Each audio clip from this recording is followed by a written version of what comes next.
Okay, so out of the two that I personally wanted to look at, this is the first one, and as you can tell from the title, my boy King Hassan. Yes, I was gonna actually do this one second, but I'm like, you know what? Let me just do this one right now, get it out the way, and see what my boy can do, or at least a little bit more of his story. At least, yeah, it's just the lore of him for now, and yeah, we could just look at the rest later on with some other video, but yeah, let's go ahead, look at some story. Something that I probably should have done already when, yeah, I was going through this whole thing, you know, grand servants and all that, Hassan and everybody else. Um, but no, here we are, right? Might as well get out the way now before it's like, you know, 6 months later. And it's like, yeah, here we go, right? Um, so yeah, just do it now while it's still kind of fresh in my mind. But other than that, I mean, I really don't got much else to say. Hope you guys will enjoy this. Make sure you like, subscribe, and let's get this reaction started.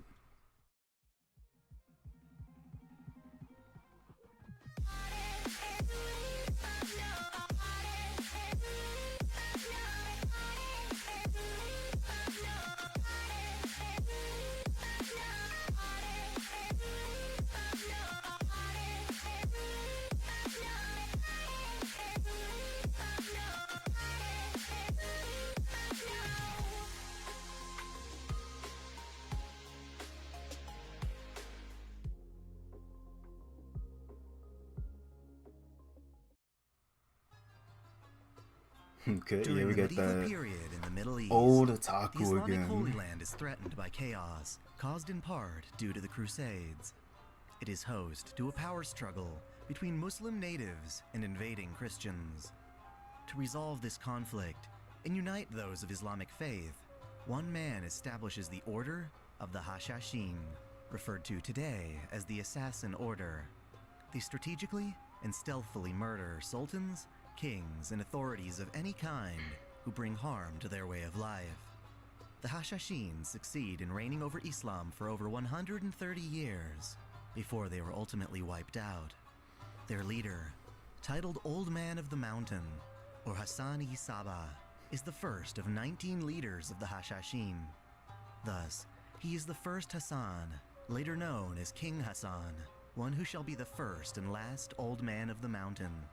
He establishes a headquarters for the order in a fortress, Alamut, located in northwestern Persia. Despite being the group's leader, King Hassan's identity is hidden, and those that verify his existence do not live to tell the tale. In other words, he leads the order, concealing himself from them just as much as they conceal themselves from their targets. He cannot lead them forever and has no intention to. Rather, he aims to observe the order from the shadows, ensuring neither it nor its leaders stray from their righteous accordance to the doctrine of Allah. Should any succeeding old men of the mountain bend to human sin, he will come for their heads. He is king, not of the order, but of the Hassans to come after him. In order to assassinate other assassins, he declines secretive tactics in favor of battle with the greatsword, for no one who witnesses him or his skull mask can escape the encounter alive. There is no need for fancy tactics.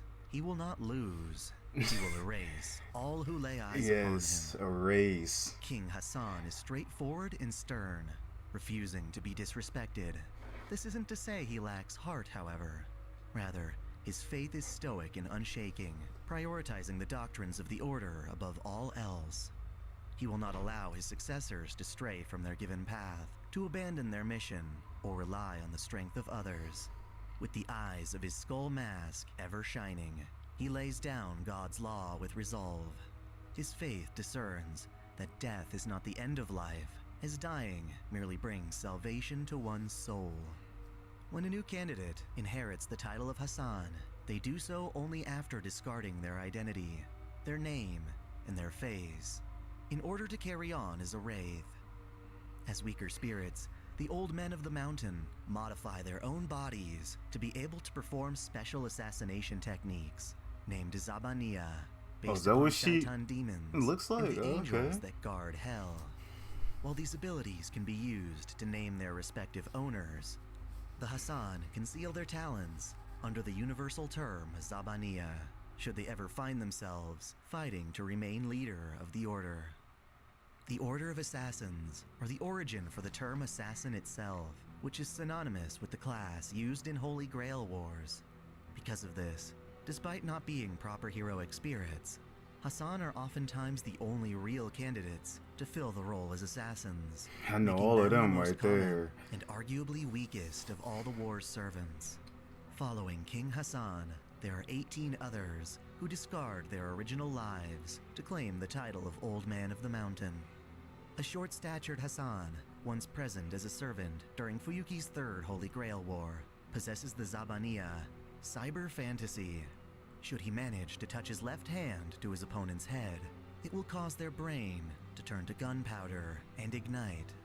Another Hassan develops the Zabaniya, Febrile Inspiration, fortifying their own skin to be as hard as Demon Realm Crystal. There is a Hassan with the Zabaniya, Ichor of Riviere, sounding a high-pitched song that disorients victims' brains and damages magic circuits. It is said that one Hassan possesses the Zabaniya, Meditative Sensitivity, the enhancing of one's own senses. One Hassan develops the Zabaniya, Raving Shadow Flash, allowing them to use their own hair as thin, sharp blades. For some, only their title as Hassan is known, including Hassan of Intoxicated Smoke, Hassan of the Quaking Pipe, Hassan of Shadow Peeling, and Hassan of the Shining Star. That said, there are also some Hassan that are much more iconic. Yeah. Hassan of the Cursed Arm, Showing is it a right leader there. once known as Hanam, a man who discards his identity to become Hassan. His Zabaniya is Delusional Heartbeat, a skill that allows his demonic arm to create an illusion of his target's heart, and by crushing it between his fist, the damage will translate to his victim's real heart. In a version of Fuyuki's Fifth Holy Grail War, the decrepit mage Mato Zoken summons him as the war's true assassin, and gains his assistance in seeking immortality through the Grail's power. Hassan of Serenity is one of the Order's Visha Kanya, or Poison Girls, young women coated and infused with deadly poison as a means of assassination. While she appears to be a girl, to most, she is more accurately a mere lump of poison, who herself is immune to poison. Every part of her flesh is deadly, from her skin to her nails, bodily fluids, and mucus glands. Dang, Her method okay. of murder is complex yet effective, as she seeks out men, builds intimate rapport with them, granting them a false happiness, before taking them to bed and poisoning them through carnal pleasures. That's literally what I was thinking She about. I'm like, successfully murders many men what this have happened? way, What would until happen drawing if suspicion from a general who notices her refusal if someone to would do so have much as hold hands? do that with The general her? brings her life to an end through decapitation. Of course, her Zabaniya is delusional poison body, her state that kills all who come into contact with her. As a servant, she can even corrode and destroy basic weapons by touching them. She has no control over the poison she transfers to others, making it impossible to spare their lives. While this is deadly to humans, Serenity is weak toward heroic spirits. Regardless, it seems she can kill nearly anyone and anything if she manages to kiss them 3 times. 3. In a Okay. desperate maneuver, she can scatter her body over the battlefield, spreading her poisonous blood among both friend and foe to wipe out entire armies. In a version of the Holy Grail War, she is summoned by Seiji Jinga, who foolishly kisses her and dies. For a time, she exists independently by consuming the souls of men she lures to their deaths. One of her victims is Tatsumi Kitano, who vowed to protect her despite knowing he would die from her poison. She develops feelings for him and continues in the war as a more righteous servant under a new master, Manaka. In this life, she can only be with her beloved after his body is resurrected as a dead apostle. She cannot love another without killing them. The 19th Hassan, Hassan of the 100 Faces, is different from the others. To achieve his Zabaniya, he does not modify his own body. Rather, he makes use of his multiple personality disorder to hide his true identity. He is a master of disguise. As a noble phantasm, This allows him to exist as 80 separate bodies, a Zabaniya known as delusional illusion. These alternate forms range from all different ages, statures, and sexes, creating a veritable army of assassins. In a version of Fuyuki's fourth Holy Grail War, he is summoned by Kirei Kotomine, mainly to abuse his multiple bodies, to fool other masters into thinking he is the first to be defeated. And that definitely confused me too. A female form, Asako, back appears then as the Face's leader. These are all but separate universes the assassins are summoned into, but one timeline in particular involves them more profoundly. The first Hassan, who presides over all these successors, receives special treatment, being designated by the world as a Grand Assassin, the highest rank a servant class can reach. Their role is to protect the world from evil, most commonly the evils of man, the beasts. Thus, King Hassan is summoned as a heroic spirit with a remarkably strong spirit graph, outranking all below him. During the incineration of humanity, he finds himself part of a singularity, distorted by the collision of Jerusalem and Egypt, where he resides in the holy shrine of Azrael during the age that Hanam, Hassan of the Cursed Arm, is the current leader. Cursed Arm is also accompanied by masterless servants summoned from the Singularity's Grail, namely Hundred-Face Hassan and Serenity. While these assassins are engaged in protecting their people in Jerusalem, King Hassan remains within the shrine. That is, until the Pharaoh King Ozymandias declares war on Jerusalem's mountain villages. Taking action, King Hassan both confronts and swiftly beheads the pharaoh. Dang. However, thanks to being in possession of a Holy Grail, Ozymandias survives, but nevertheless abandons his assault. In battle, King Hassan does not inflict damage through physical harm, but rather through severing fate with his sword, similar to the mystic eyes of death perception. In addition, he can conjure sandstorms with his experience in desert environments, and impose the concept of death onto immortal beings. For maneuverability, he is able to mask himself in blue flames to swiftly position himself in tactical points around his enemies. Those flames. King Hassan is a man who walks the valley of the shadow of death, intimately knowing its ways and persevering through his faith. With this knowledge, he can impose death on any opponent with a single cut of his sword. This is his noble phantasm, Azrael, the angel that announces death.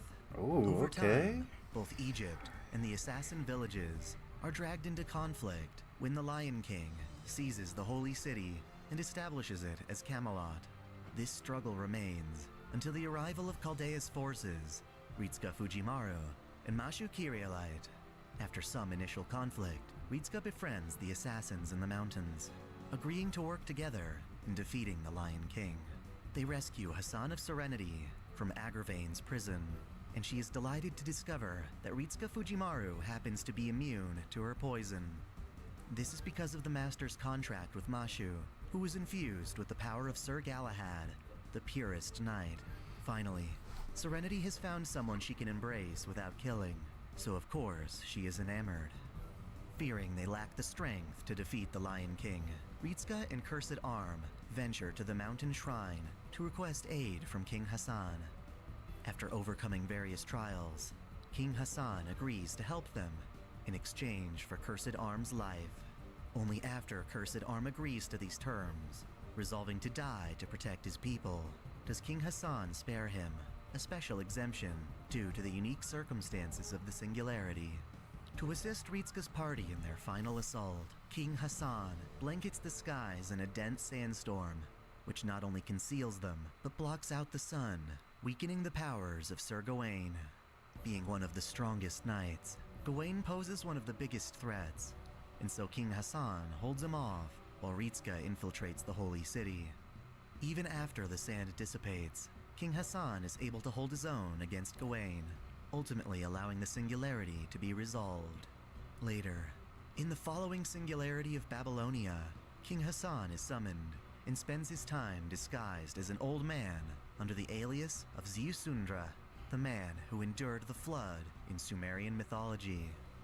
Inspired by Ritsuka's resolve, Hassan continues to observe Chaldea's efforts, questioning whether he should revoke his status as a Grand Servant to instead serve under Chaldea.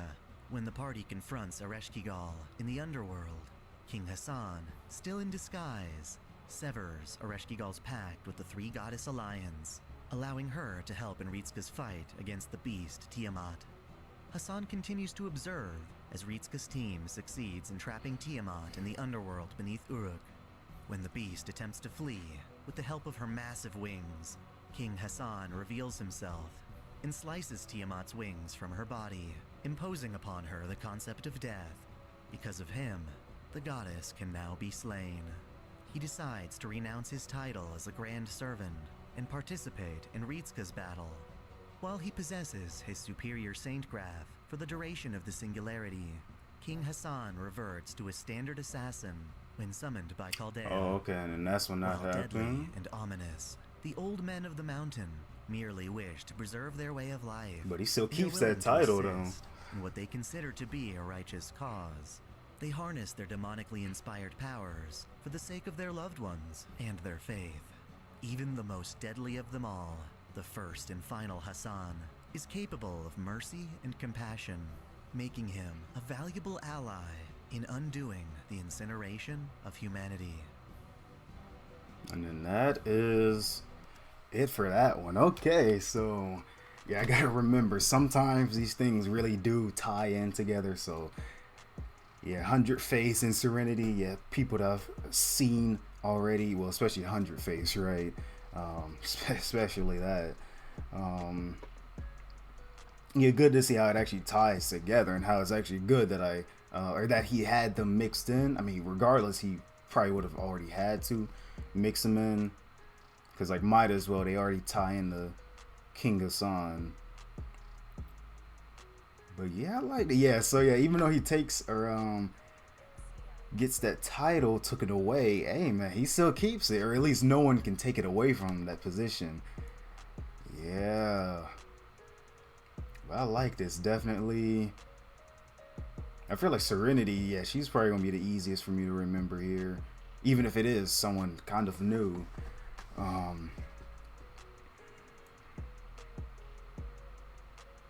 But yeah, what I was saying, like when I was thinking about, yeah, what would happen if someone, I don't even know, wanted to just do something really physical, right?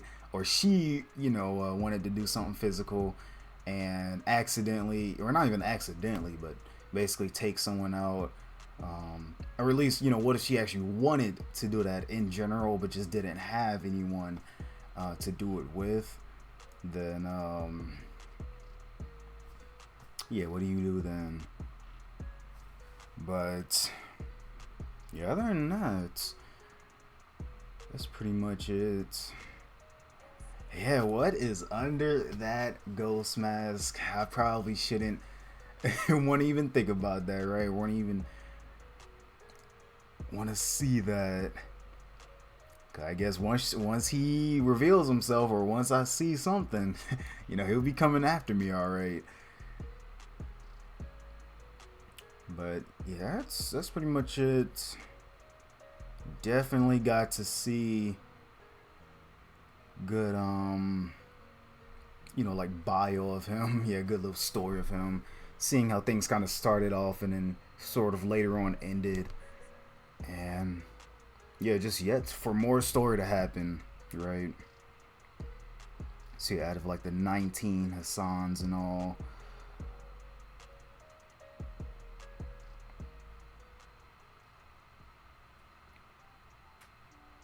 but yeah, that should be it. And then, like I said before, yeah, she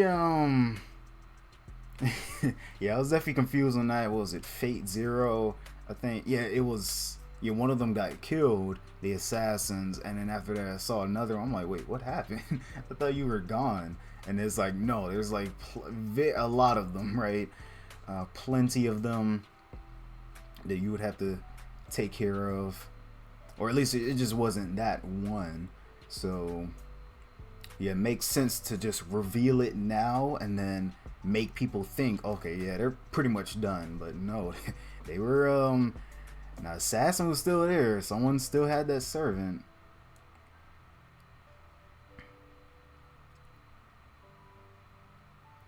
The other than that, I might go back into Hassan's story here. At least probably like the first part. Not it's not like it's confusing. It's just to really yeah find out. Okay, this is this, and then this he's the leader of that. You know. Um, but other than that, that's pretty much about it. And then I'll just get on with that one more that I was trying to look at, and then that will be it for a little bit. So other than that, hope you guys did enjoy it. Make sure you like, subscribe again, and yeah, I'll just see you guys in the next one.